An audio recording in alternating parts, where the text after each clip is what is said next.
Dalam penggeledahan hari ini yang dilakukan oleh penyidik di rumah tersangka SK, penyidik diantaranya mengamankan dan menyita sejumlah barang bukti, diantaranya 2 unit mobil sport, kemudian 10 unit kendaraan roda 2, seperti Vespa, motorsport, hingga Harley. Kemudian ada 7 unit sepeda.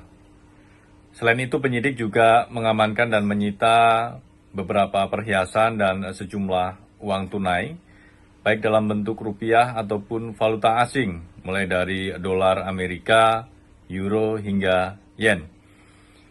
Barang bukti yang diamankan tersebut diduga terkait ataupun bersumber dari uang-uang hasil dugaan tindak pidana korupsi pemerasan yang dilakukan oleh tersangka berkaitan dengan pengurusan dokumen keimigrasian.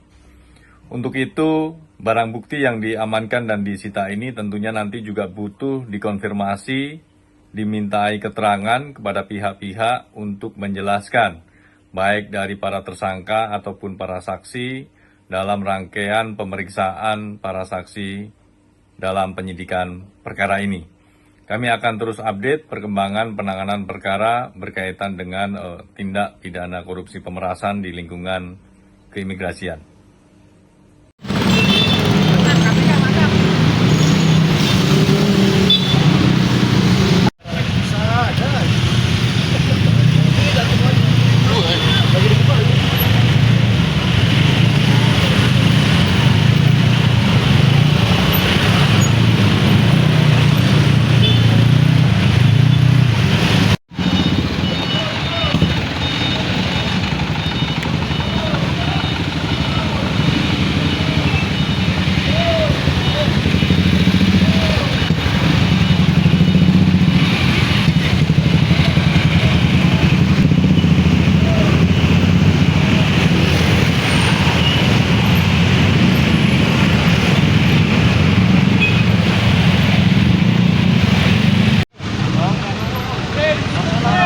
Majuin aja dulu nih Fortuner.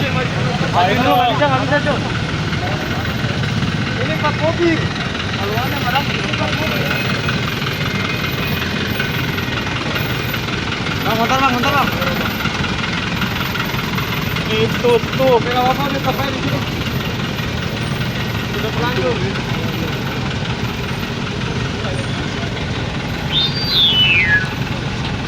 Nah, mau terus dikit.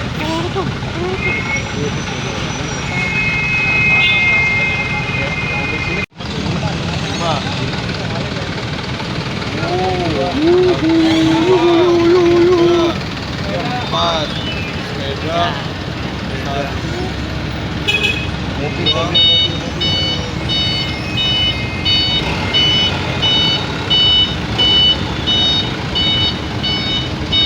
Empat sepeda.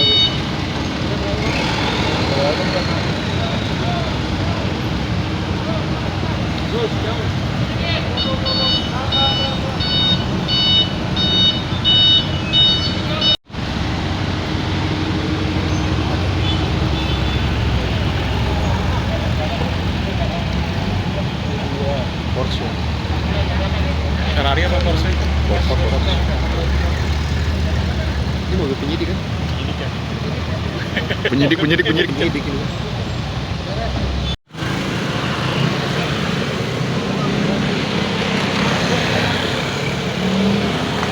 Yang setiap pekan di hari Jumat, ya salah satunya kepada saudara SK ini diperkirakan menerima jatah sekitar 100 juta rupiah per minggu. Oke, baik, terima kasih. Assalamualaikum warahmatullahi wabarakatuh. Waalaikumsalam. Salam sejahtera untuk semuanya, selamat sore dan salam sehat. Yang saya hormati rekan-rekan wartawan, media, dan seluruh yang hadir pada kesempatan sore ini. Yang saya hormati juga hadir bersama saya ini agak full team. Ya, artinya ada Pak Asep, ya, kemudian juga ada Pak PLT Direktur Penyidikan, Pak Taufik, gitu, dan pastinya ada Mas Budi selaku juru bicara. Sore ini saya akan menyampaikan pelaksanaan kegiatan penyelidikan tertutup yang sudah kita ketahui bersama dari sejak kemarin, ya, dan saya menyampaikan apresiasi, kemudian juga selain itu ucapan terima kasih, juga permohonan maaf, gitu ya. Kenapa? Karena pasti ada menunggu, ya, bertahan, gitu. Kapan di konvers, kapan dapat informasi, kapan di doorstop, kapan dibales WhatsApp-nya, gitu ya. Nah, semuanya berproses, gitu.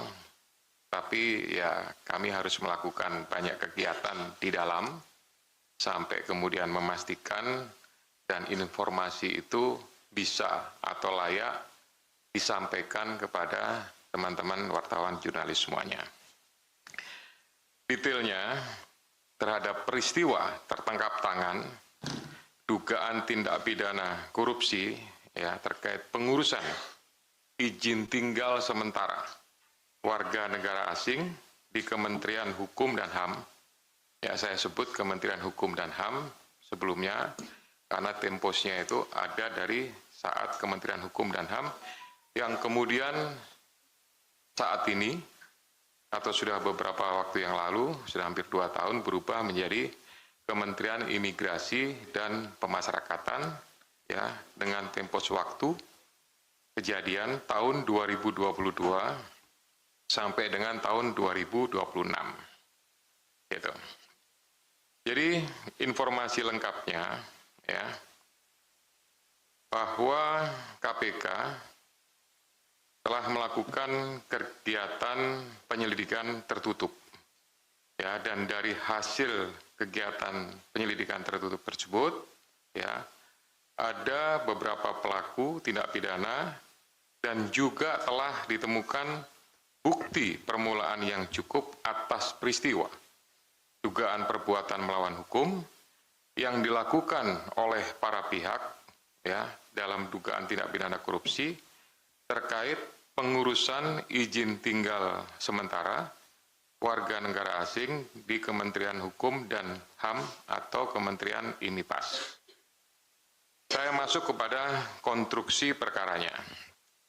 Jadi, kegiatan penyelidikan tertutup ini bermula dari tindak lanjut terkait kasus atau perkara rencana penggunaan tenaga kerja asing (RPTKA) di Kementerian Ketenagakerjaan yang sudah ditangani oleh penyidik KPK pada tahun 2025 dan adanya data atau laporan transaksi keuangan dari Pusat Pelaporan dan Analisis Transaksi Keuangan PPATK. Jadi saya tambahkan bahwa ini sebagai latar belakang, ya, gitu. Informasi yang kami dapatkan ini merupakan sebuah pengembangan. Dulu di awal di 2025 ada kasus RPTKA, kemudian ada juga informasi-informasi yang kami dapatkan berdasarkan dari PPATK. Maknanya bahwa tidak hanya dari pengaduan masyarakat saja, tapi bisa juga bersumber bahkan dari whistleblower system, dari internal, ya, dari kementerian, badan, lembaga, dan lain-lain, itu bisa sebagai dasar atau bahan kami untuk melakukan kegiatan tersebut.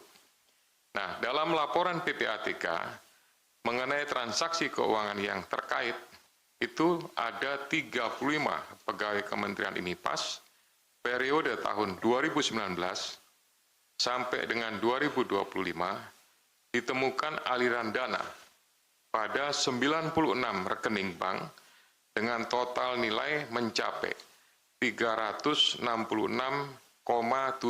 miliar rupiah. Dari total aliran uang tersebut, hanya sebesar 9,7 miliar atau sekitar 3% yang bersumber dari gaji atau tunjangan. Sementara sisanya atau 97% lainnya diduga berasal dari pihak-pihak yang melakukan pengurusan-pengurusan di bidang keimigrasian. Kemudian dalam proses penyelidikan tertutup yang sudah dilakukan, ya, dan juga termasuk kegiatan berita acara, pemeriksaan dan lain-lain, gitu. Terhadap Saudara SK, selaku Wakil Menteri IMIPAS tahun 2025-2026, dan juga sebelumnya menjabat sebagai Dirjen Imigrasi tahun 2023-2024, diduga telah melakukan pemerasan dengan cara meminta jatah dari pengurusan izin tinggal sementara para warga negara asing melalui Saudara JS. Jadi JS ini adalah Direktur Izin Tinggal Sementara yang saat ini menjabat sebagai Kepala Kantor Wilayah Imigrasi Jawa Barat. JS kemudian memerintahkan kepada BGS dan TBS, masing-masing keduanya adalah Kasubdit pada Direktorat Izin Tinggal, untuk melakukan penarikan permintaan biaya-biaya ekstra, tambahan atau pungli dari para pengurus, baik itu penjamin, sponsor, untuk para warga negara asing ini, untuk setiap dokumen permohonan izin tinggal sementara yang dilakukan proses-proses permohonan baik itu di Kanim, karena ada beberapa kegiatan, ada perpanjangan, ada alih status, ada update domisili, termasuk juga penambahan untuk dependen. Dependen itu misalkan dia membawa istri, anak, keluarga, dan lain-lainnya. Selanjutnya, untuk melaksanakan perintah tersebut, jadi perintah yang dari atas tadi diturunkan kepada direktur menurunkan lagi pada Kasubdit, dan diturunkan lagi nih, gitu. Ada staf-staf yang khusus untuk melakukan perintah tersebut, BGS dan TBS memberikan akses kepada JSP dan GST selaku staf subdit di direktorat atau di subdit izin tinggal tersebut. Kemudian khusus untuk GST, ini diduga memanfaatkan beberapa rekening nomini sebagai rekening pengepul untuk menampung fee dari setiap pengurusan izin tinggal sementara yang bersumber antara dari penjamin, ijazah juga dari para biro jasa, atau sponsor yang mengurus proses dari warga negara asing tersebut. Kemudian ini juga mengkonfirmasi bahwa ada rekening-rekening yang tadi saya sebutkan di awal, yang 96 rekening itu yang sudah ditelusuri oleh pihak-pihak PPATK, rekening-rekening ini ada yang nomini. Jadi ada yang menggunakan cleaning service, ada yang menggunakan office boy, ada yang menggunakan keluarga, kerabat, Bahkan ada yang menggunakan rekening-rekening yang beli, Jadi memang tidak menggunakan rekening dirinya sendiri, tapi menggunakan beberapa rekening-rekening yang lain. Jadi selama periode 2022 sampai dengan 2026, para pihak di Direktorat Jenderal IMIPAS, atau sebelumnya di Kementerian Hukum dan HAM, menerima uang secara langsung, baik tunai maupun transfer, baik yang melalui layering atau perantara, sekurang-kurangnya nilainya nominalnya adalah 145,5 miliar. Uang tersebut dibagikan kepada para oknum, ada pihak-pihak di Direktorat Jenderal Imigrasi yang setiap pekan di hari Jumat, salah satunya kepada Saudara SK ini, diperkirakan menerima jatah sekitar 100 juta rupiah per minggu. Kemudian untuk menyamarkan pembagian uang para pihak, ini yang bertugas membagikan ini, memberikan atau menggunakan kode-kode distribusi khusus, seperti menggunakan istilah malaikat, yang dimaksud distribusi untuk para pejabat di lingkungan Direktorat Jenderal Imigrasi. Kemudian kode lainnya, ya ada beberapa pihak kan yang dapat bagian ini. Ini menggunakan istilah pembayaran konser, gitu. Jadi konser grup band. Ada yang misalkan vokalis dapat sekian, gitaris dapat sekian, gitu ya. Backing vokal dapat sekian, koreografer juga tertentu. Jadi menentukan untuk membedakan jumlah dengan menggunakan kode-kode tertentu tersebut. Yang mempresentasikan aliran uang itu untuk pihak-pihak tertentu. Selanjutnya, uang tersebut digunakan oleh para pihak untuk kepentingan pribadi, pembelian aset, maupun kegiatan usaha seperti mendirikan ada perusahaan towing.